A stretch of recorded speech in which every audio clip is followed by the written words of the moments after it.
Halo, gimana kabarnya? Kembali lagi bersama saya Ferlin. Jadi kali ini kita akan melihat sebuah kengerian dari film bergenre horor yang berjudul No One Will Save You tahun 2023, di mana film ini mengisahkan tentang seorang wanita penyendiri yang tiba-tiba saja diteror oleh sesuatu yang sangat di luar dugaan. Kemudian wabah pun mulai menyebar ke warga kota, dan apa yang terjadi?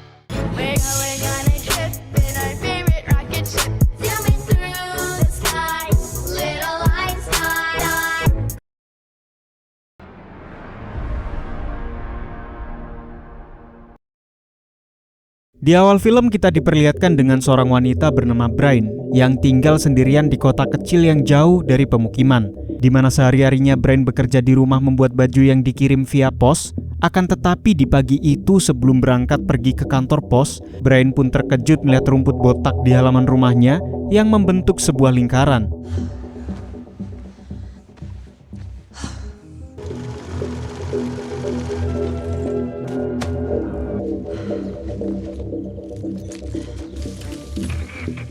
Dan selama perjalanan tidak ada satupun orang di kota itu yang bersikap baik kepadanya. Brain sempat menyapa salah satu penduduk, tapi bisa kita lihat dia malah cuek begitu saja. Lalu ketika menaruh baju jualannya di kotak pos, Brain pun terlihat sangat buru-buru agar tidak ada orang lain yang melihatnya, dan lanjut pergi ke makam almarhumah sang ibu untuk mendoakannya.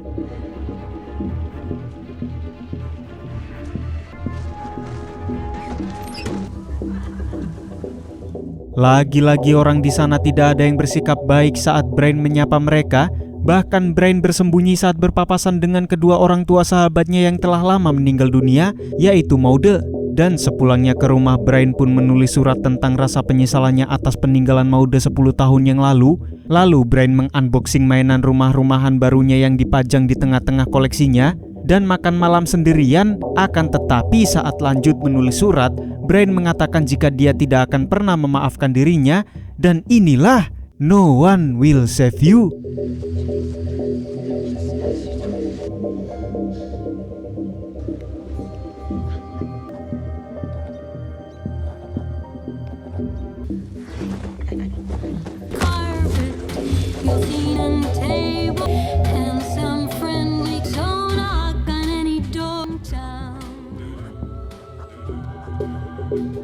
Di malam harinya ketika Brain sedang tidur, lampu kamar pun menyala sendiri untuk beberapa saat dan tiba-tiba listrik pun padam. Tak lama kemudian Brain terbangun karena mendengar tempat sampahnya terjatuh. Namun ketika akan membetulkannya, Brain pun terkejut melihat pintu rumah yang terbuka sendiri dan perlahan-lahan muncul bayangan mengerikan yang disertai suara aneh.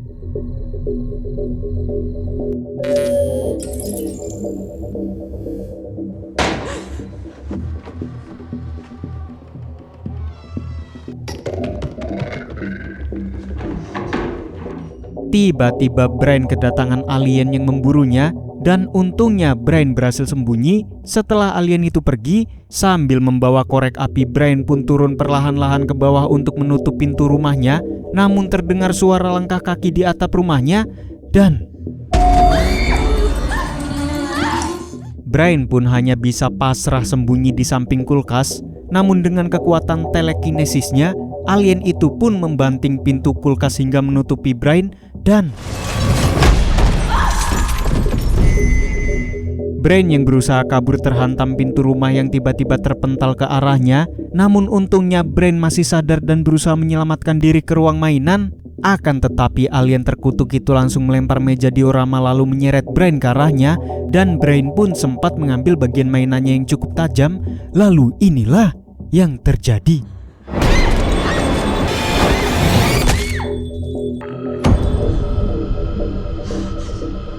Untungnya alien itu pun langsung mati. Namun listrik di rumah mati total dan mobil tidak bisa menyala akibat gelombang kekuatan alien semalam.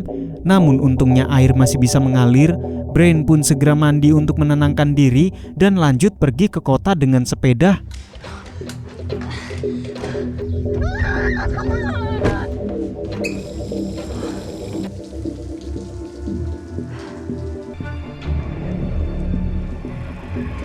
Akan tetapi saat baru OTW, Brain melihat mobil paket yang terbalik dan rumah di dekat sana yang porak-poranda, dan juga rumput botak membentuk lingkaran persis seperti di halaman rumah Brain, yang dimana jelas saja lingkaran itu adalah tanda yang ditinggalkan UFO saat mendarat di permukaan bumi. Lalu sesampainya di kota, Brain pun buru-buru OTW ke kantor polisi untuk melapor kejadian semalam. Akan tetapi lagi-lagi di sepanjang jalan orang-orang melihatnya dengan tatapan yang aneh. Dan setibanya di kantor polisi, Brain pun berpapasan dengan kedua orang tua Maude yang mirisnya sebelum Brain mengungkapkan sepatah kata pun, ibunya Maude langsung mengecuih wajah Brain.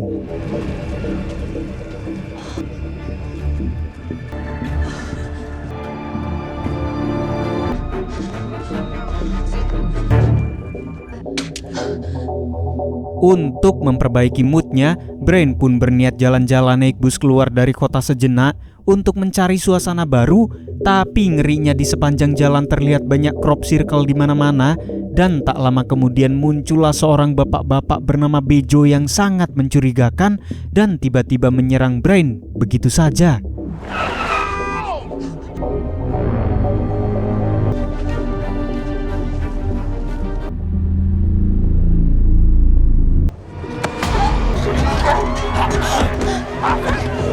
Ternyata sudah banyak orang-orang yang terjangkit alien, yang mana terlihat dari lehernya yang sudah dijangkiti embrio alien, dan mereka pun mulai menyebarkannya seperti wabah zombie. Namun untungnya Brain pun berhasil kabur, lalu dia berlari ke makam Maude yang tidak jauh dari sana dan berdiam mengenang Maude sejenak. Akan tetapi muncullah awan gelap yang sangat tebal dan perlahan-lahan menutupi langit kota. Lalu di perjalanan pulang, Brain juga melihat sekumpulan orang yang sudah terjangkit alien sedang mengangkat tangannya ke langit.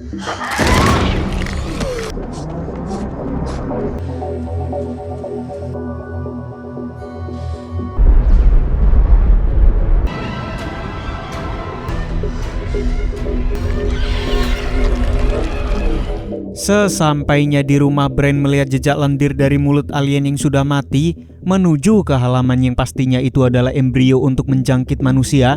Brain yakin tak lama lagi alien-alien lain pasti akan datang menyerang. Maka dari itu Brain berusaha mempertahankan diri, mulai dari menyalakan lampu Petromax, menyalakan lilin, dan juga perapian untuk penerangan rumah, memanaskan air di 4 panci untuk menyerang alien, serta membawa pisau cutter di kantongnya. Brain juga menutup semua jendela korden dan menutup pintu depan yang sudah rusak hanya dengan kain spray.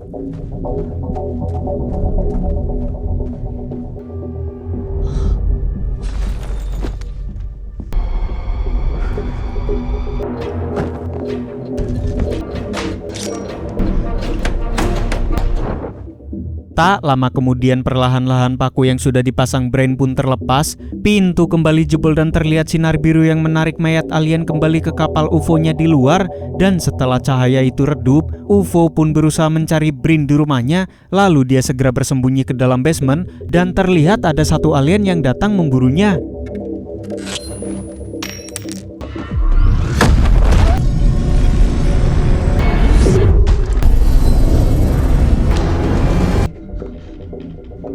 Tiba-tiba alien sudah ada di sebelahnya. Dengan kekuatan telekinesisnya, alien itu mendorong meja dan menarik gunting Brain. Lalu makhluk itu juga menarik foto masa kecil Brain serta Maude dan sempat terdiam melihatnya, sedangkan Brain menggunakan kesempatan itu untuk kabur ke lantai atas.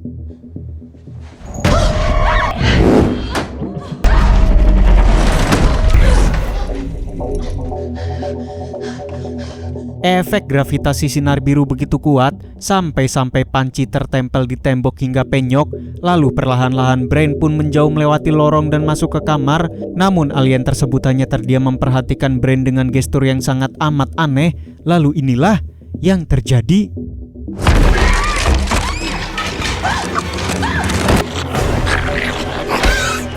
Meski sangat amat ketakutan, Brain terus berusaha melawan dan dia berhasil membunuh alien itu. Akan tetapi kengerian masih belum berakhir, karena di luar masih ada alien besar mirip laba-laba yang siap untuk memburunya. Bukan hanya itu, Bejo yang sempat menyerang di bis juga datang menyeret Brain menuju ke UFO dan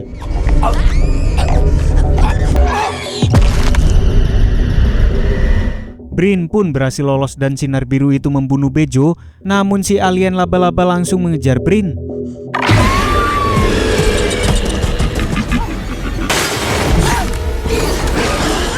Punggung Brain sempat tersayat alien, tapi lagi-lagi Brain berhasil membunuhnya dan tak lama kemudian UFO pun kembali datang dan terus menghajar Brain dengan sinar birunya.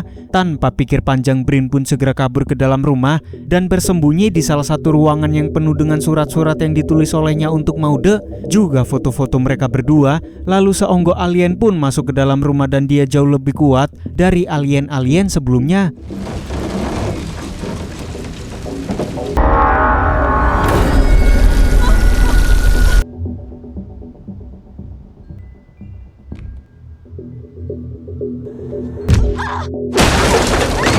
Naasnya Brain akhirnya terkena sinar dari UFO yang kali ini berwarna merah.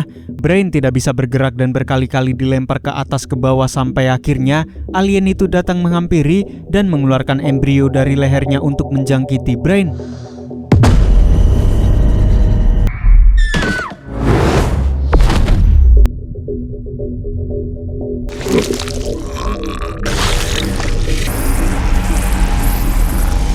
Tiba-tiba Brain pun terbangun dan ternyata semua itu hanyalah mimpi. Dirinya baik-baik saja dan rumahnya juga masih utuh seperti sedia kala. Brain begitu bahagia melihat sekelilingnya, terutama mainan dioramanya yang masih tertata rapi. Setelah itu Brain pun begitu termenyu melihat Maude yang sudah dewasa datang menghampirinya. Akan tetapi Brain baru sadar jika Maude telah meninggal 10 tahun yang lalu. Atau dengan kata lain, ini semua hanyalah ilusi ya kan? Gak pakai lama Brain pun langsung berusaha mengeluarkan embrio alien dari lehernya dan Brain pun kembali sadar ke dunia nyata dan berhasil mengeluarkan embrio dari lehernya. Embrio itu pun ditarik kembali ke UFO dan masuk ke dalam alien yang perlahan-lahan berubah menjadi Brain palsu. Dan di sisi lain ternyata banyak UFO-UFO lainnya yang menyerang warga kota. Brain yang panik pun kabur ke hutan dan tiba-tiba dia bertemu dengan kembarannya yang langsung menusuk dirinya. Akan tetapi Brain berusaha melawan dan menyayat leher Brain palsu dengan cutter hingga tewas.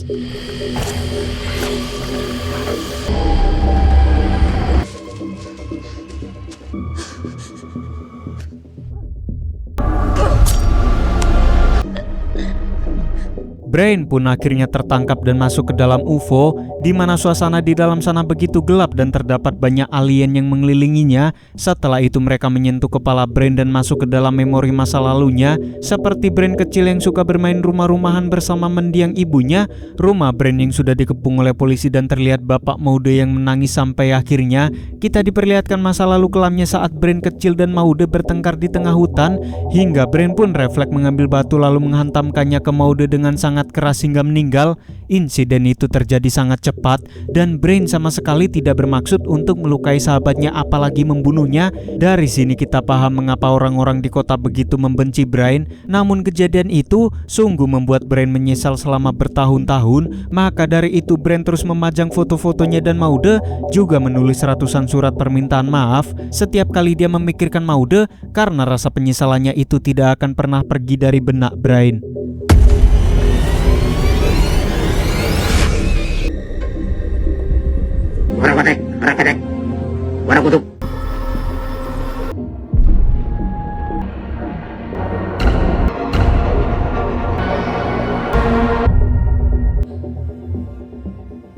Setelah melihat masa lalunya, para alien merasa jika Brain tidak seperti manusia-manusia lainnya di kota tersebut dan sangat layak untuk diteliti, karena niat sebenarnya dari bangsa alien bukan hanya untuk menguasai bumi, namun juga mempelajari manusia. Mereka pun menganggap Brain adalah manusia yang unik, karena sepanjang hidupnya Brain tidak henti-hentinya meminta maaf dan sangat merasa bersalah.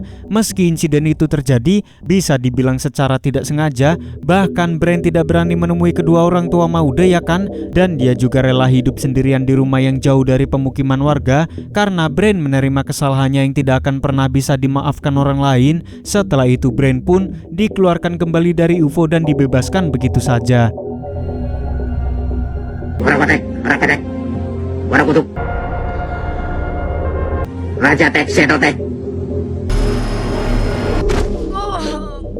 Setelah semua yang terjadi, hubungan Brain dan warga pun menjadi semakin hangat. Brain juga membantu menata ulang beberapa rumah warga yang hancur karena serangan alien. Akan tetapi ironisnya, orang-orang itu menjadi baik kepada Brain karena sudah terjangkit oleh alien. Yang mana itu artinya scene ini merupakan sebuah sarkasme bahwa seharusnya manusia dapat saling memaafkan meski membutuhkan waktu yang cukup lama untuk memahami kesalahan seseorang. Apalagi yang dilakukan Brain di waktu kecil sama sekali tidak dia sengaja, dan tidak sepatutnya orang-orang yang tidak ada hubungannya dengan insiden tersebut seperti para warga kota jadi ikut-ikutan memusuhi Brain, ya kan? Kecuali kedua orang tua Maude yang memang orang tua pasti akan sulit menerima kepergian anaknya setragis itu. Lalu film pun ditutup dengan Brain yang berdansa dengan seorang pria di tengah suatu pesta yang dihadiri oleh para warga kota. Juga langit yang dipenuhi oleh banyak pesawat UFO, seolah-olah Brain hidup dalam kebahagiaan seperti yang dia inginkan selama ini, yaitu warga kota yang memaafkan kesalahannya dan berperilaku baik kepada Brain.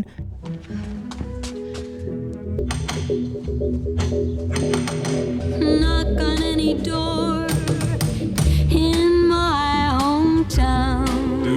Film pun sudah berakhir. Jadi gimana? Apa kalian terhibur? IMDb untuk film ini adalah 6,2 dan mungkin segini saja untuk film kali ini. Jangan lupa subrek, dan saya Ferlin pamit undur diri. Sampai bertemu di video selanjutnya.